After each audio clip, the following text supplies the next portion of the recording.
नमस्कार मित्रों, देखते हैं 9वीं कक्षा का एकम 15 दाजू का दूसरा तास।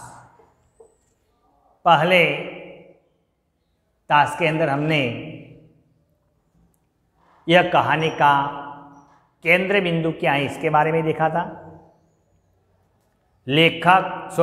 जगदीश बाबू और लड़के की मुलाकात कैसे हुई इसके बारे में हमने देखा था। देखते हैं अब मुलाकात के बाद आगे क्या होता है। जब जगदीश बाबू ने बताया कि मैं भी तुम्हारे निकटवर्ती गांव के रहने वाला हूं, तब लड़का अपनी अतीत की ओर चला जाता है, अपने अतीत को याद करने लगता है। अतीत, गांव, ऊंची पहाड़ियाँ, नदी, अपने गांव को याद करता है, गांव की पहाड़ियों को याद करता है, पहाड़ियों के बीच में से निकलने वाली नदी जहाँ वह स्नान करने के लिए, खेलने के लिए चला जाता था, वह बारी बारी से याद करने लगता है। ईजा का अर्थ होता है माँ, वह अपनी माँ को याद करता है। बाबा, दीदी का नाम है भूली, मतलब उसकी छोटी बहन है। दाजू उसका एक बड़ा भाई है जिसे दाजू कहते हैं। मदन को जगदीश बाबू के रूप में किसकी छाया निकट जान पड़ी। अब मदन सोचता है कि जगदीश बाबू हैं, वह मेरे परिवार में किसके समान हैं? माँ के समान हैं, दादा के समान हैं, दीदी की समान हैं या बड़े भाई के समान। अब यह लड़का जगदीश बाबू के अंदर अपने परिवार में किसी न किसी व्यक्ति की प्रतिकृति खोजता है। वह मन में सोचता है कि ईजा अपनी माँ की तरह है, तो मन में जवाब मिलता है कि ना। बाबा तो बोलते हैं कि ना। दीदी भूली तो नहीं। दाजू, हाँ, यह जगदीश बाबू मेरे बड़े भाई जैसे लगते हैं। कैसे? दाजू मतलब बड़ा भाई। कभी शब्द पूछा जाता है, यह केंद्रवर्ती, यह उसका शीर्षक है जिसका अर्थ होता है बड़ा भाई। कभी एक वाक्य में पूछा जाता है कि दाजू का अर्थ क्या होता है, तो बड़ा भाई। तो यह लड़के को जगदीश बाबू अपने बड़े भाई के समान दिखते थे, इसलिए अब पीछे वाले एकम के अंदर यह लड़का जगदीश बाबू को दाजू कहकर पुकारता है। हाँ, दाजू ठीक है। 2-4 ही दिनों में मदन और जगदीश बाबू के बीच की अजनबीपन की खाई दूर हो गई।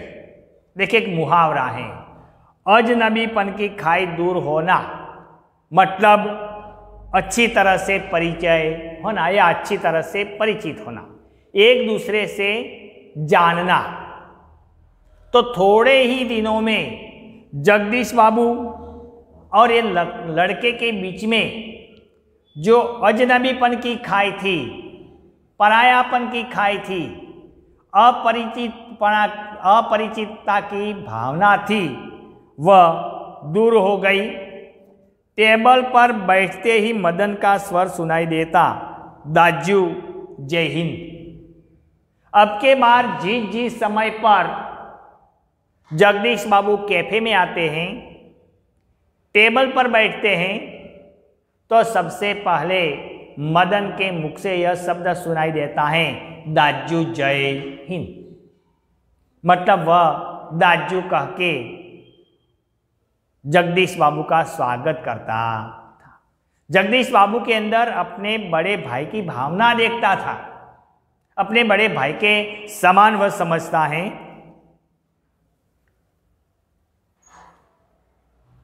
दाजू, आज तो ठंड बहुत है।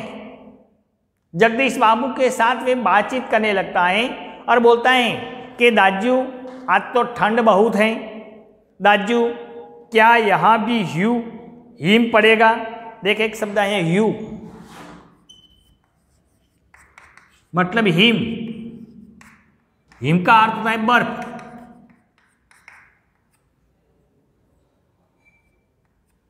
आज तो यहां ठंड ज्यादा है, लगता है आज यहां हिम पड़ेगा, ह्यू पड़ेगी या बर्फ गिरेगी। दाजू, आपने तो कल बहुत थोड़ा खाना खाया। फिर प्रश्न करता है कि कल आप हमारे कैफे में आए थे, लेकिन कल तो आपने बहुत कम खाया था। मतलब अब छोटी से छोटी बातों का ध्यान भी यह लड़का मदन रखता है। तभी किसी और से बॉय की आवाज़ पड़ती है और मदन उस आवाज़ की प्रतिध्वनि के पहुंचने से पहले ही वहां पहुंच जाता। क्योंकि कैफे के अंदर अकेले जगदीश बाबू नहीं होते और दूसरे लोग भी कैफे में भोजन करने के लिए, चाय पानी करने के लिए आए होते हैं।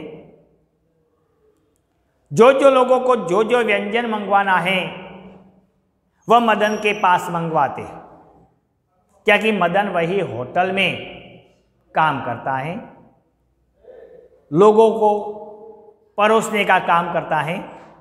इसलिए जो लोग मदन को आवाज़ देते हैं वे लोग लड़के को बॉय कह के पुकारते हैं, और जैसे लोगों की आवाज़ आती है यह लड़का वहीं फौरन शीघ्रता से पहुंच जाता।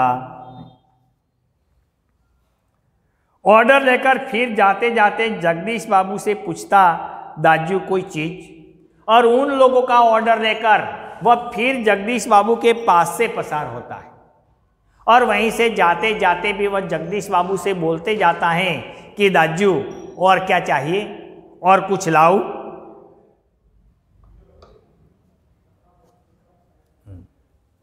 पानी लाओ। जगदीश बाबू बोलते हैं पानी लाओ। लाया दाजू। फिर लड़का बोलता है कि लाया दाजू। शब्द को उतनी आतुरता और लगन से दोहराता जितनी आतुरता से बहुत दिनों के बाद मिलने पर भी माँ अपने बेटे को चूमती है।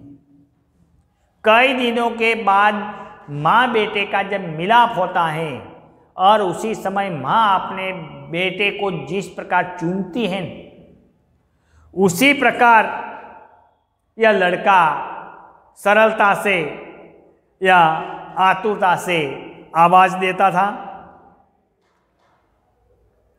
कुछ दिनों बाद जगदीश बाबू का एकाकीपन दूर हो गया। अब धीरे धीरे हर रोज जगदीश बाबू कैफे में आते हैं, मदन से उसकी बातचीत होती है, और इसी सिलसिले में थोड़े समय में जगदीश बाबू का अकेलापन दूर हो गया, और यहाँ मदन भी अपनत्व की भावना से धीरे धीरे आगे बढ़ता गया। उन्हें अब चौक कैफे नहीं, सारा शहर अपनेपन के रंग में रंगा हुआ सा लगने लगा। अब सिर्फ कैफे नहीं, चौक नहीं, लेकिन आसपास रहने वाले लोग, शहर के लोग, पास पड़ोस के लोग, सभी लोग अब जगदीश बाबू को नाम से भी जानने लगे। कैफे का मालिक, कैफे में जो हर रोज आने वाले व्यक्ति हैं, वे सब लोग अब जगदीश बाबू को जानने लगे। इसलिए ऐसा लगने लगा कि मानो जगदीश बाबू तो इस शहर के ही रहने वाले ना हो। परंतु अब उन्हें यह बार बार दाजू कहलाना अच्छा नहीं लगता। यह लड़का बार बार जगदीश बाबू को दाजू दाजू शब्द से पुकारता है। अब जगदीश बाबू को यह दाजू शब्द अच्छा लगता नहीं। देखें, यहां से कहानी मोड़ लेती है। लगता है और यह मदन था कि दूसरी टेबल से भी दाजू, और यह मदन था, वह एक टेबल से दूसरी टेबल पर जाता है, वहीं से अंदर जाता है तो भी दाजू दाजू शब्द बार बार बोलता है। दाजू क्या लाऊं, दाजू जय हिंद, दाजू अपने तो कल कम खाया था, दाजू। तो ये बार बार दाजू कहना अब जगदीश बाबू को अच्छा लगता नहीं। एक बार जगदीश बाबू ने मदन को अपने पास बुलाया। मदन इधर आओ। आया दाजू। फिर सामने से उत्तर मिला, आया दाजू। दाजू शब्द की आवृत्ति पर जगदीश बाबू के मध्यम वर्गीय संस्कार जाग उठे। अपनवत की पतली डोरी अहम की तेज धार के आगे न टिक सकी। अब जगदीश बाबू को लगा कि आसपास के लोग मुझे जानने लगे हैं, अब मुझे मेरी प्रतिष्ठा का, मेरे सम्मान का ख्याल रखना चाहिए। इसलिए जगदीश बाबू के अंदर एक प्रकार का अहंकार आ गया और ये अहंकार के सामने ये दोनों के बीच में जो प्यार की डोर थी वह पतली डोर टिक सकी नहीं। जगदीश बाबू को लगा कि ये बार बार दाजू मुझे कह के पुकारता है, आसपास के लोग सुनते हैं तो वे क्या समझेंगे, यह मेरी प्रतिष्ठा का प्रश्न है। इसलिए जगदीश बाबू को यह दाजू शब्द पसंद आया नहीं। इसलिए उसने कह दिया कि ये बार बार आप दाजू दाजू शब्द बोलते हो, क्या है सब? दाजू चाय लाऊं? चाय नहीं। लेकिन यह दाजू दाजू क्या चिल्लाते हो? चाय नहीं। लेकिन तुम बार बार दाजू दाजू शब्द चिल्लाता है। दिन रात किसी की प्रेस्टीज का ख्याल भी नहीं है तुम्हें। प्रेस्टीज एक शब्द है, प्रेस्टीज, प्रेस्टीज प्रतिष्ठा, आबरू गुजराती में बोलते हैं। ये बार बार तू दाजू दाजू कह के पुकारता है, क्या तुम्हें किसी की प्रतिष्ठा का पड़ा नहीं है, ख्याल भी नहीं है? जगदीश बाबू का मुंह क्रोध से तमतमाया। देखें, मुंह तमतमाना,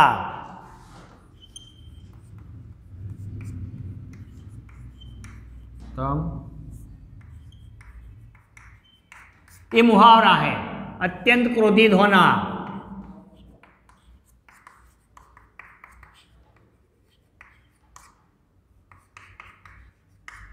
ये दाजू शब्द बार बार कह के पुकारता है, इसके कारण जगदीश बाबू का मुंह तमतमा उठा, मतलब उसका चेहरा क्रोध से लाल हो गया या अत्यंत क्रोधित हो जाना। शब्दों पर अधिकार नहीं रहा। अब क्रोध जब आता है तब हमारी वाणी पर हमारा कंट्रोल नहीं रहता, हमारी जबान आपसे बाहर हो जाती है, न बोलना भी हम बोल बैठते हैं क्रोध के कारण। इसलिए हमें क्रोध को वश में करना चाहिए। मदन प्रेस्टीज का अर्थ समझ सकेगा या नहीं, यह भी उन्हें ध्यान नहीं रहा। ये प्रेस्टीज शब्द का अर्थ क्या है वह शायद मदन समझ सकेगा या नहीं, क्योंकि मदन तो एक गंवार लड़का है, यहाँ सिर्फ नौकरी करता है, मजदूरी करता है। इसलिए ऐसे अंग्रेजी शब्द का अर्थ क्या होता है वह शायद मदन समझेगा या नहीं, लेकिन फिर भी जगदीश बाबू ने प्रेस्टीज शब्द बोल दिया। पर मदन बिना समझाए ही सब कुछ समझ गया। मदन अब प्रेस्टीज का अर्थ नहीं समझता, लेकिन जगदीश बाबू की वाणी में या उसके चेहरे पर जो भाव था वह भाव यह मदन समझ गया कि जगदीश बाबू का बर्ताव मेरे साथ कैसा है, यह सब बात वह समझ गया। मदन को जगदीश बाबू के व्यवहार से गहरी चोट लगी। जगदीश बाबू ने मदन के साथ जो व्यवहार किया वह व्यवहार से मदन को गहरी चोट लगी, आघात लगा। मैनेजर से सिर दर्द का बहाना कर वह घुटनों में सर दे कोठरी में शीशे की ओर भर भर रोने लगा।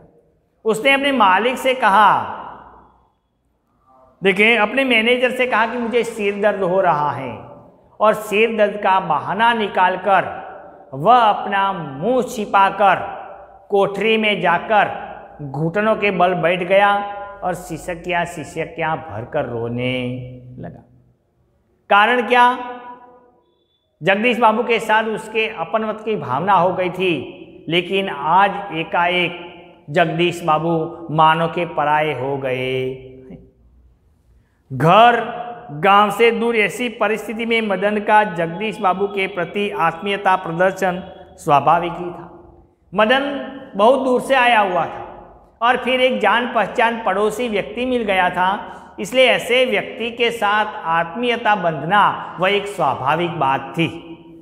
इसी कारण उसी प्रवासी जीवन में पहली बार उसे लगा जैसे किसी ने उसे ईजा की गोद से, बाबा की बाहों के और दीदी के आंचल की छाया से बलपूर्वक खींच लिया। अब जगदीश बाबू के साथ बड़े भाई जैसा व्यवहार था, बड़े भाई जैसा प्यार था, लेकिन एकाएक जगदीश बाबू के व्यवहार के कारण मानो कि किसी ने अपने बेटे को माँ की गोद से हटा दिया गया हो, भाई की भुजा से हटा दिया गया हो या बहन की गोदी से अलग कर दिया गया हो। वैसा भाव अब मदन के अंदर जागृत हो गया। रोने पर अंतर की घुमड़ती वेदना की आंखों की राह बाहर निकल लेने पर मनुष्य जो भी निश्चय करता है वह भावुक क्षणों की अपेक्षा अधिक विवेकपूर्ण होते हैं। देखें, भावुकता के कारण कई बार हम जो निर्णय लेते हैं वह निर्णय गलत होता है। इसलिए अत्यंत भावुक होकर या क्रोध में हमें कोई भी निर्णय लेना चाहिए नहीं, क्योंकि वह निर्णय कभी कभी हमारा गलत भी होता है। तो लड़का यहाँ अत्यंत भावुक हो गया था, लेकिन रोने के कारण उसका दिल खाली हो गया था, इसके अंदर की भावुकता चली गई थी। अब लड़के ने जो निर्णय लिया ना, वह निर्णय एकदम सही निर्णय था। मदन पूर्ववत काम करने लगा। अब मदन मानो कि जगदीश बाबू को पहचानता ना हो, उसके साथ कोई रिश्ता भी ना हो, उसी प्रकार पूर्वव्रत मतलब पहले की तरह मदन फिर से कैफे में काम करने लगा। दूसरे दिन कैफे में जाते हुए अचानक ही जगदीश बाबू की भेंट बचपन के सहपाठी हेमंत से हो गई। अब दूसरे दिन जैसे ही जगदीश बाबू कैफे में जाते हैं, उसी समय रास्ते में उसका सहपाठी मतलब साथ साथ पढ़ा हुआ व्यक्ति, तो एक हेमंत नाम का व्यक्ति उसे मिला जो जगदीश बाबू उसके साथ पढ़े हुए थे। तो ऐसे जान पहचाना एक मित्र हेमंत मिल गया। कैफे में पहुंचकर जगदीश बाबू ने इशारे से मदन को बुलाया, परंतु उन्हें लगा जैसे वह अपने से दूर रहने का प्रभाव कर रहा हो। कैफे में गए, जगदीश बाबू और हेमंत पास पास में टेबल पर बैठे और कैफे में जाकर उसने मदन को बुलाया, लेकिन इस बार मदन ने कहा नहीं कि दाजू जय हिंद, लेकिन मदन बिल्कुल बदल गया हो वैसा वर्ता हो गया, मानो कि मदन जगदीश बाबू को पहचानता ही ना हो। उसी प्रकार उसकी ओर नजर भी दौड़ाई नहीं और खोया खोया सा रहने लगा, दूर दूर रहने लगा। दूसरी बार बुलाने पर मदन आया। मदन को दोबारा बुलाना पड़ा। पहले जब वह कैफे में जाते थे तो बिना बुलाए आ जाता था, लेकिन अब 2 बार बुलाने पर मदन उसके पास आया। आज उसके मुंह पर वह मुस्कान न थी। जब पहले मुस्कुराकर उसका स्वागत करते थे, दाजू शब्द बोलते थे, लेकिन आज तो उसने न दाजू बोला और न उसके चेहरे पर कोई मुस्कुराहट की रेखा चली। न उसे क्या लाऊं दाजू कहा, स्वयं जगदीश बाबू को ही कहना पड़ा 2 चाय 2 आमलेट, परंतु तब भी लाया दाजू कहने की अपेक्षा लाया साहब कहकर वह चल दिया, मानो दोनों अपरिचित हो। पहले तो जगदीश बाबू बोलते, उसके पहले मदन बोल देते क्या लाऊं दाजू, लेकिन इस बार तो जगदीश बाबू को ही प्रश्न करना पड़ा कि 1 चाय और आमलेट ले आओ। जब जाता तब लाया दाजू कहकर जाता था, लेकिन इसकी बार उसने लाया दाजू शब्द बोला नहीं और कहा कि साहब लाऊ साहब कह के वह चल दिया, मानो वह एक दूसरे को जानते ना हो, अपरिचित हो, वैसा बर्ताव मदन ने किया। शायद पहाड़ियां हैं, हेमंत ने अनुमान लगाकर पूछा। हेमंत ने अनुमान लगाया कि ये कोई देहाती गांव में रहने वाला है, कोई पहाड़ी है, इसलिए मदन का वर्ताव ऐसा है। तो हेमंत पहचान गया कि मदन कोई गांव में रहने वाला लड़का है। हाँ, रूखा सा उत्तर दे दिया जगदीश बाबू ने। वार्तालाप का विषय ही बदल दिया। अब जगदीश बाबू तो समझ गए थे, वे तो जानते थे लड़के को, लेकिन बात आगे बढ़े नहीं, इसलिए जगदीश बाबू ने वह विषय बदल दिया ताकि हेमंत को कुछ पता चले नहीं कि जगदीश बाबू मदन को लंबे समय से या लंबे अंतर से जानते। मदन चाय ले आया था। अब जगदीश बाबू ने चाय और जो ऑमलेट मंगवाई थी, वह मदन चाय और ऑमलेट लेकर वह उपस्थित हो गया। क्या नाम है तुम्हारा लड़के? अब हेमंत ने प्रश्न किया कि भाई तुम्हारा नाम क्या है? हेमंत ने एहसान चढ़ाने की गरज से पूछा, मानो हेमंत एहसान चढ़ाता हो। उसी प्रकार एहसान चढ़ाते हुए हेमंत ने प्रश्न किया कि लड़का तेरा नाम क्या है? क्या नाम है तुम्हारा लड़के? हेमंत ने एहसान चढ़ाने की गरज से पूछा। कुछ क्षण के लिए टेबल पर गंभीर मौन छा गई।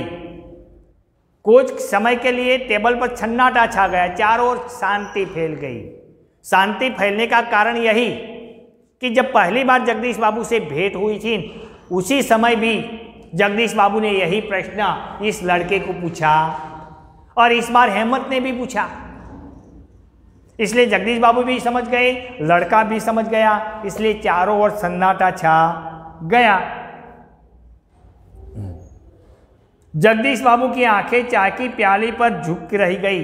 जगदीश बाबू की आंखें चाय की प्याली पर झुकी गई, क्योंकि यही प्रश्न से ही जगदीश बाबू और मदन के बीच में मित्रता बंधी थी।